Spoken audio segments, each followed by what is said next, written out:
Наричат я богозванна невеста, която е просветлила с Христовата вяра много езичници. Родена е в края на III век в едно от най-известните средища на късната античност. Баща е бил управител на Александрия в Египет, по това време римска провинция. От млада Екатерина изучава елинистичната мъдрост, постига завидни умения в медицината. Но благодарение на майка си, тайна християнка, намира пътя към истинския и единствен Бог. Приела с открито сърце Христовата вяра, Екатерина дръзва да се изправи пред самия император при неговата визита в Александрия. Тя го призовала да спре жертвоприношенията в един от античните храмове, защото езическите богове не съществуват. За да я изобличи, императорът изправил срещу нея 50 александрийски учени, които владеели в съвършенство античната философия. Но младата Екатерина успяла да обори защитниците на езическите богове и, както разказва житието й, 50-мата мъдреци приели Христовата вяра. Последвала неизбежната развръзка за ревностната християнка. Тя била измъчвана, за да се откаже от вярата си в Христос. Дни по-късно била посечена, защото колелото, върху което трябвало да бъде умъртвена, се разпаднало в мига, в който Екатерина го докоснала. Тя става мъченица за вярата през 305 година.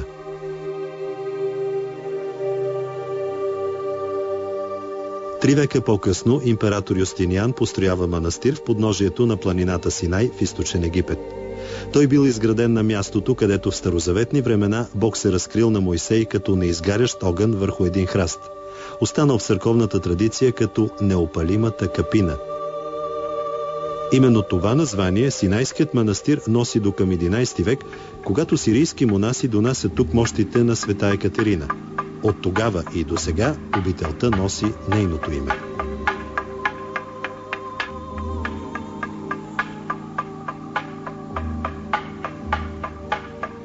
Синай е едно уникално място заради положението си. Почти недостъпно, но на 1500 метра височина, в подножието на Моисеевата планина. Едно място, което е защитено просто от положението си. Синайският манастир, както е известно, е най-стария до сега съществуващ манастир без прекъсване. Средата на 6 век до ден днешен и това обогатява и библиотеката, естествено. От средновековието насам Синайският манастир има особен статут. Той е независима архиепископия, което му е позволило да се превърне в истинско средище на християнския космополитизъм. Тук се молили и пишели книги монаси от различни християнски изповедания, които иначе враждували помежду си.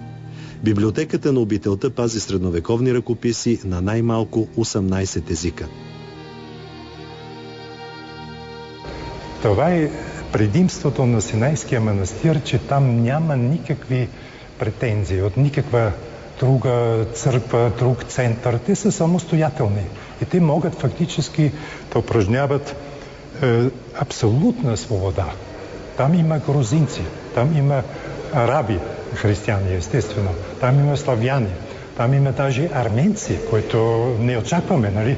Всички тези народни групи, нали, са имали възможност по-своему да живеят там, да упражняват своите традиции и да не са регламентирани нито от Константинопол, нито от Рим. Това е, което отличава Синайския манастир от много други манастири.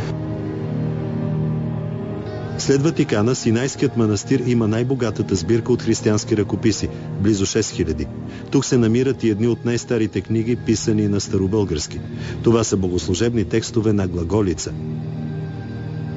Откриването им в библиотеката на Синайския манастир подсказва присъствието на български монаси още по времето на нашите царе Симеон и Петър. За учените обаче е загадка защо редом с старобългарските глаголически текстове на Синай няма ръкописи на кирилица от същото време.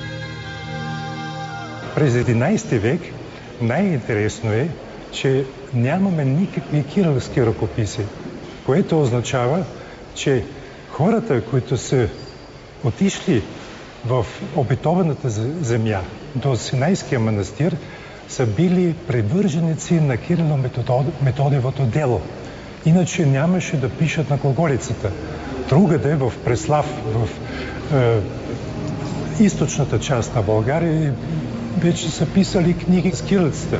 Значи имаме една особена група, която защитава старите традиции на своите учители, да пишат на глаголицата. Редом с монаси и поклонници, тръгнали към светите земи, Синайският манастир е приютявал и българи през средновековието. И днес обителта, която съществува от 6 век насам без прекъсване, се издига като истинска духовна крепост в планинската пустош на източен Египет. Подобно на своята небесна закрилница, нежната девойка от Александрия Екатерина, чиято твърдост във вярата озарила много непросветени езичници да познаят истинския Бог.